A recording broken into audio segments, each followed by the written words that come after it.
Liburan kemarin, Dayu pulang ke kampung halaman ayah. Dayu sangat menikmati perjalanannya karena pemandangan sepanjang jalan begitu indah dan menyegarkan mata. Di kiri dan kanan jalan terdapat pohon-pohon yang membuat udaranya terasa segar. Namun kita harus berhati-hati karena jalannya berliku-liku. Ketika jalan dibuat berliku, sebenarnya jarak dan waktu yang kita butuhkan bertambah. Begitu juga kecepatannya pun akan berubah. Pada kondisi ini, mobil mengalami percepatan, yang artinya gerak benda adalah gerak lurus berubah beraturan atau GLBB. Lain halnya ketika mobil melaju di jalan tol yang lurus dengan kecepatan konstan. Mobil tidak mengalami perubahan kecepatan. Pada kondisi ini, gerak yang dialami mobil adalah gerak lurus beraturan atau GLB. Tahukah teman-teman bahwa kedua mobil tersebut sama-sama melakukan gerak lurus? Jadi, gerak lurus terbagi dua, yaitu gerak lurus beraturan atau GLB dan gerak lurus berubah beraturan atau GLBB. Sebelum kita membahas GLB dan GLBB, apakah teman-teman tahu apa itu gerak?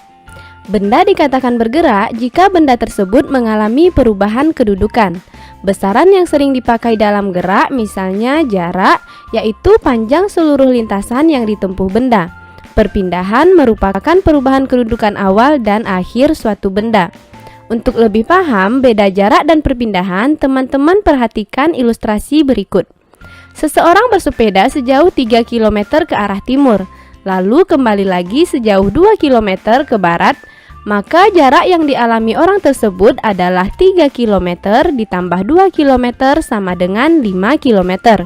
Untuk menentukan jarak, kita tidak memperhatikan arah ya teman-teman. Sedangkan perpindahannya 1 km. Karena setelah bersepeda sejauh 3 km, orang tersebut kembali lagi 2 km. Sehingga perbedaan kedudukan awal dan akhir orang tersebut adalah 1 km. Jadi, untuk menentukan besarnya perpindahan, kita harus perhatikan besar dan arahnya. Selain jarak dan perpindahan, besaran yang sering digunakan dalam gerak lurus yaitu kelajuan, kecepatan, dan percepatan. Sekarang kita bahas GLB. Sesuai namanya, GLB atau gerak lurus beraturan adalah gerak benda yang lintasannya lurus dengan kecepatan tetap. Artinya, kecepatan benda dari awal hingga akhir pengamatan selalu tetap atau percepatannya 0. Besarnya kecepatan dituliskan dalam persamaan V sama dengan S per T, dengan V adalah kecepatan dalam meter per sekon, S adalah perpindahan satuannya meter, dan T waktu dalam sekon.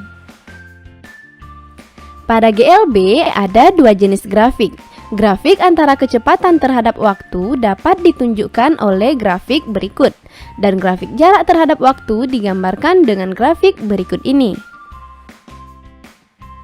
Fenomena gerak lurus beraturan yang dapat kita jumpai dalam kehidupan sehari-hari, misalnya kereta api yang melintas di jalur rel yang lurus, dan mobil yang melaju di jalan tol dengan kecepatan konstan.